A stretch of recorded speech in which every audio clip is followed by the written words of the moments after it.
Okay, I'm going to start this page again.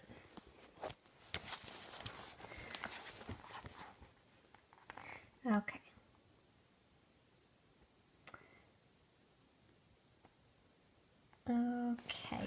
Okay, so she just fell down after she got the poison comb in her hair. You paragon of beauty, now you have what you deserve, cried the wicked woman, and went away. Luckily, however, it was soon evening, and the 7 dwarfs came home. When they saw Snow White lying on the ground, as if dead, they immediately suspected her stepmother, searched, and found the poisoned comb. Scarcely had they drawn it out than Snow White recovered and told them what had happened.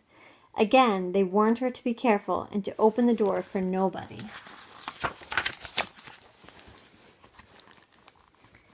At home the queen stood before the mirror and said, "Mirror, mirror on the wall, who is the most beautiful in the land?"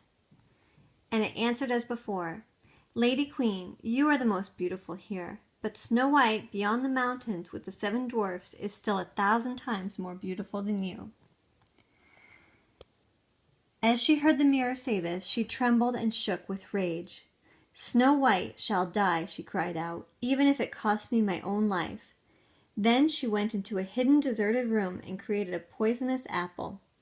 On the surface it looked so beautiful, red and white, that whoever looked at it became possessed by a desire to eat it. But whoever ate a bit of it would die. When the apple was ready, the queen dyed her face and dressed like a peasant woman. Again she went over the 7 mountains to the house of the 7 dwarfs. She knocked. Snow White put her head out of the window and spoke. "I mustn't let anybody in. The 7 dwarfs have forbidden me to do so." "I don't have to come in," answered the peasant woman. "Look, I will give you one of my apples." "No," answered Snow White, "I must not accept anything." "Are you afraid of poison?" asked the old woman. "See, I am cutting the apple in 2. You eat the red half, and I will eat the white." The apple was so cleverly made that only the red half was poisonous. Snow White hankered after the beautiful apple, and when she saw the peasant woman had bitten into it, she could no longer resist. She stretched out her hand and took the poisoned half. No sooner did she have a bite of it in her mouth than she fell down dead. The queen gave her a hideous glance and laughed aloud and cried, "As white as snow, as red as blood, as black as ebony. This time the dwarfs will not be able to wake you up."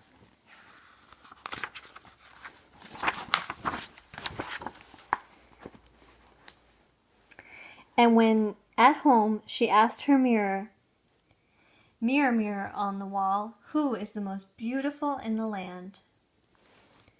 And it answered her, "Lady Queen, you are the most beautiful in the land." And her envious heart found rest.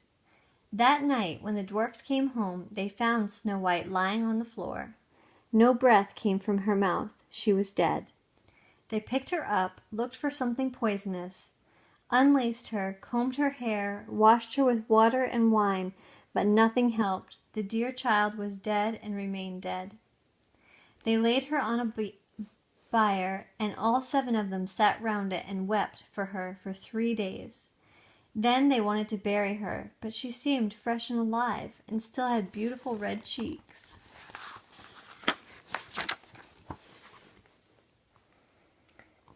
The dwarf said, "We cannot bury her in the dark earth," and had a coffin made of glass so that she could be seen on all sides. They laid her in it and wrote her name in golden letters to show that she had been the daughter of a king. They set the coffin up on a mountain and took turns keeping watch. And creatures came and wept for Snow White. First an owl, then a raven, and finally a dove. Snow White remained in the coffin a long time. She didn't decay, but seemed to be sleeping, for she was still as white as snow and as red as blood, and her hair was black as ebony.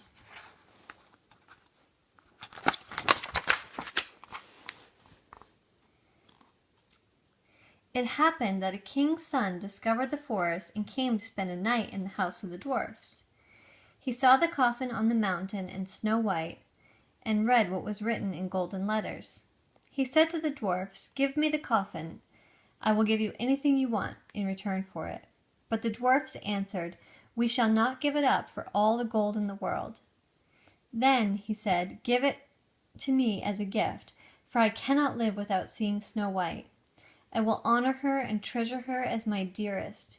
Since he spoke in this way, the dwarfs felt pity for him and gave him the coffin.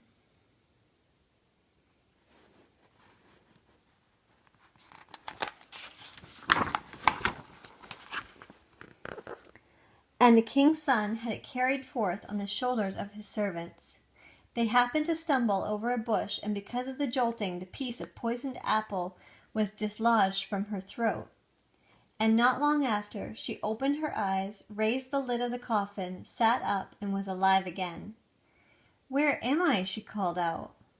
The king's son said joyfully, "You are with me," and told her what happened. "I love you more than anything in the world.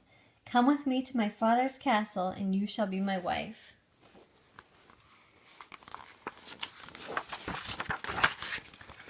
Snow White was happy to go with him.